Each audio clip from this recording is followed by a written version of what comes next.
Third day of the MAC tournament is done. The semifinal matchups are finished, and now we have two games left. The men's and women's championship games is all we got left here tomorrow morning and tomorrow night here at Rocket Arena. I'm Luke Kleimeyer alongside Tyler Kavalecz here for our takeaways and also recap what was another exciting day of MAC basketball here at Rocket Arena in Cleveland, Ohio. It started with the women's games, first two semifinals, and then we had the two men's games, and now we know who the Final Four is going to be and who can potentially book their spot to the NCAA tournament. Yeah, we do, and they're both really interesting matchups with their own interesting storylines. And they're two matchups that, we'll get into them, but they're two matchups that I don't think a lot of the general public expected based on the favorites coming into this tournament and the storylines coming into the tournament. So it's going to set up for a very eventful day of basketball, and it's been three really fun days of basketball leading up to it, culminating with this semifinal slate of games, which really delivered. Yeah, they did. And it started with the women's team, a Miami #1 seed taking on the 5th seed Ohio Bobcats. And I think you and I maybe jinxed it yesterday a little bit. We said all the games yesterday were down to one possession, two possession. Yeah. It was a blowout. It was our first real blowout we had all tournament long. Miami about 30-point victorious over the Ohio Bobcats. Glenn Box's team shot the lights out. That was one of their best shooting performances this season, one of the best in the MAC tournament, especially from three. 16 for 32 shooting. It was one of the best performances they've had all season long for a Miami team that isn't an outstanding shooting team this season. They were always kind of just in the middle of the pack or good. They went off. And for Ohio, they were the most three-point made in the MAC this season, the best three-point shooting team in the MAC, at least one of the top. They couldn't hit it. I mean, they couldn't hit the side of the barn. I mean, it just wasn't their day. Wasn't their morning at all. It was a quick one. Obviously, Miami comes away on top, the #1 seed into the MAC championship. And then next, Toledo Rockets taking on the Ball State Cardinals, #2 seed. Back and forth game. Obviously, Ball State jumped kind of on Toledo. Toledo kind of came back. It was the typical back and forth affair we expected and had hoped for. Yeah. But Teresa Numba just totally took over that game and that second half. 29 points, 9 rebounds for her. I might have a little bit more on her in a second. Big win. Bree Salenbein for Ball State had another fantastic performance there. It wasn't enough for Brady Sally's team. They're going home in the semifinal round, and for Toledo and head coach Jenny Baucus, that's her second straight MAC tournament appearance. They get revenge from last year's defeat in the MAC championship when they lost to Ball State, and now they got a chance to get their ticket into March Madness, taking on Miami. Yeah, that first game was very interesting because, like you said, Ohio was so good at shooting the three ball this season, and they had their statistically worst three-point shooting performance of the year, both in made three-pointers and three-point percentage. And, for Miami, it was one of their best three-point performances in program history. 16 three-pointers, tied second most three-pointers made in a game in program history. Their most was 17 this year against the Ohio Bobcats. That's very interesting. And Bog is continuing right where Trisha Collop left off. Trisha Collop had this program running at such a high level, and Bogus, to her credit, has dealt with a ton of adversity. They're down 3 players right now due to injury. One of their players, Faith Fed Robinson, was in surgery during the game today. Destiny Robinson started the year, and then Faith Fed Robinson. Yeah, and Faith Fed Robinson in surgery during the game. She's going to wake up, or she has woken up to a win and seeing her team in the championship now. It's just so impressive from that team, and kind of similar to that team being doubted, similar to the other team on that campus that we'll get into in a second in terms of being doubted. It's, the interweaving storylines of this tournament. And we'll go right into that with the men's. The first game in this men's slate of 2 semifinal matchups, it's Toledo, it's UMass. Both of them riding high wins. Toledo, 1-point win over the rivals Bowling Green. UMass, the biggest upset of the season in the MAC, defeating Miami, giving them their first loss. And UMass just felt flat the entire game. It never felt like they got going. Frank Martin's squad, even though they're well coached, just never got their footing underneath them. Toledo channeled some inner Cobra Kai, struck first, struck fast, struck hard. They never let UMass get back into it.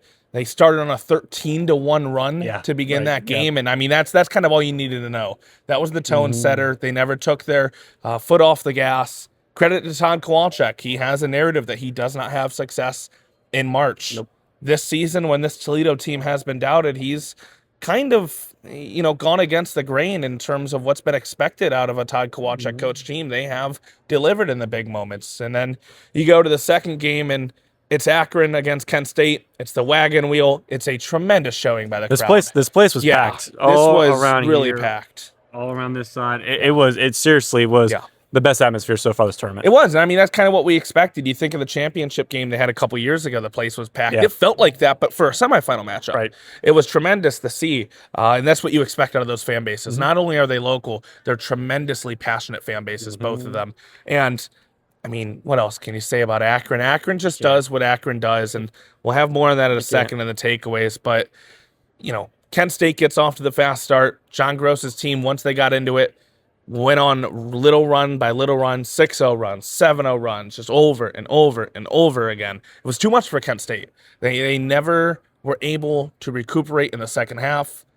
Akron ended up leading for over 34 minutes, and they did what they do best, execute in late game situations, and Akron's going to a third straight MAC tournament championship game and looking for a three-peat, which has not happened in a long time in the Mid-American Conference. It hasn't, and like you said, going back to Toledo, UMass, it never really felt like UMass's game. The energy levels it seemed like all that energy beating the undefeated team in the country, 31-0 Miami, just took all the energy out of them in a way, which is unfortunate, and it may not be fair to say, but it sure felt like it. Toledo just from the jump throughout the game, they kept that intensity and pace up, reaped the benefits from it. Now Todd Kowalczyk, like you said, has a chance to finally conquer, delete that narrative, and get his first MAC tournament title and get into the March Madness. And I don't have really much to say with Akron and Kent State. That was a fantastic basketball game, back and forth.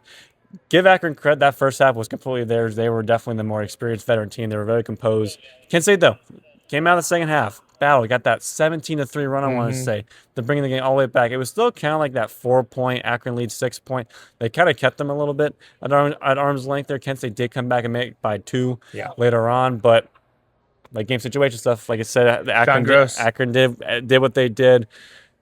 Tavari Johnson, again, just a couple of tough shots, and Akron, Toledo, it's gonna be a good one.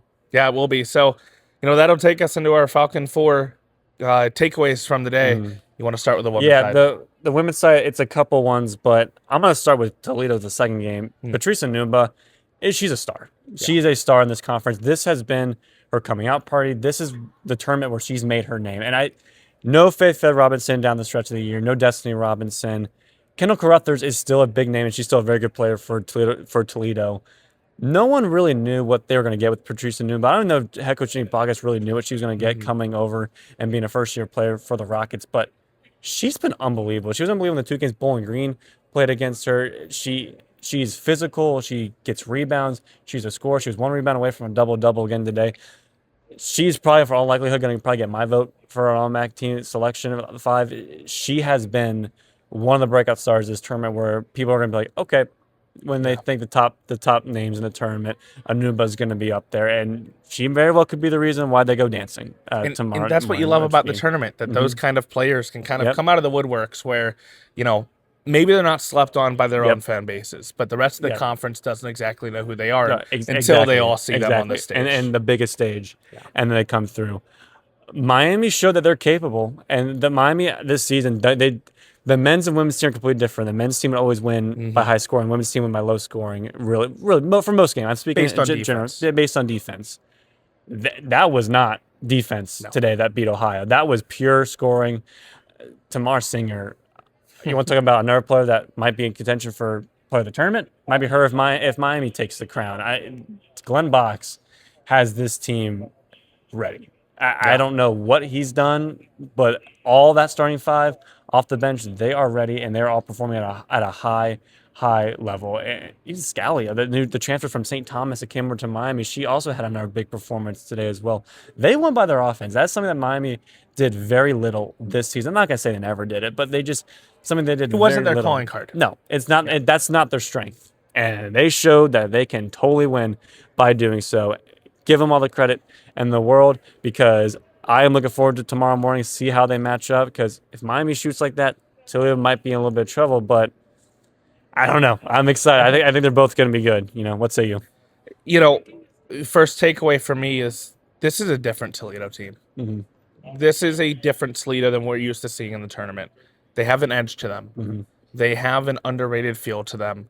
They have a disrespected feel to them, and they have a feel that they know and they are aware that they are playing on house money, and they have absolutely nothing to lose. No Did expectations. anyone expect Toledo to Nope. be here on No, Sunday I didn't. or on Saturday? Nope. No one expected them to be here on Saturday. No one expected them to be in a position to have a chance to have a guaranteed spot once Selection Sunday comes around. But here they are, and it's a team that has been looked down upon all year, even starting with their transfer portal problems with, Yep. down to like 2, 3, 4 players at one point on that roster. It just got gutted in the portal. You have a guy like Sonny Wilson stay. You have a guy like Leroy Blayden Jr. that you add. And Todd Kowalczyk, I wouldn't say that he's squandered the narrative. The narrative's still there that he can't win in the big games. It's gonna be there till you do it. He's going to have a chance to disprove that tomorrow. That's going to be, the biggest game of his career, right? At this stage in his career. Toledo's got a new athletic director coming in. Yep. You don't want to, Good first impression. yeah, you don't want to theorize too much about hot seats and stuff, but this is a guy that has never won a MAC tournament championship. He's been there 16, 17 years, something like that now, I want to say. He's done everything there is to do. He's won 5 MAC regular season championships. He's never won the big one in the tournament. This Toledo team, which has a different feel, can have a chance to prove that different tomorrow. And to do that against the John Gross Akron team that's going for a three-peat. Yeah, and, the other takeaway is Akron, and it is that Akron is a machine. It does not matter who is on that Akron team. That John Gross system will run through you every single time. And they prove it once again. Again, all the talk was Miami. 31-0. Credit to them. They deserved all the talk. Akron had 1 conference loss this year, and it was to Miami by 3 points. Right. Miami avoided playing Akron a second time. If Miami plays Akron a second time, Miami does not go undefeated. I'll tell you that. Because they also avoided playing Akron at home, where Akron does not lose. So that's something that I think a lot of people don't remember off the top of their heads. But, a couple years ago, you think Enrique Freeman wins MAC Player of the Year. They win this tournament. He wins MAC Tournament MVP. Yep. He gets drafted to the Pacers. Everyone goes, what's John Gross going to do? How are the Zips going to recover? They're not going to be the same. They can't be. Right. Here comes Nate Johnson. Nate Johnson wins MAC Player of the Year. They win the tournament again. Nate Johnson transfers to Kansas State. Hey, they got to be done. John Gross has got to be out of magic at Akron.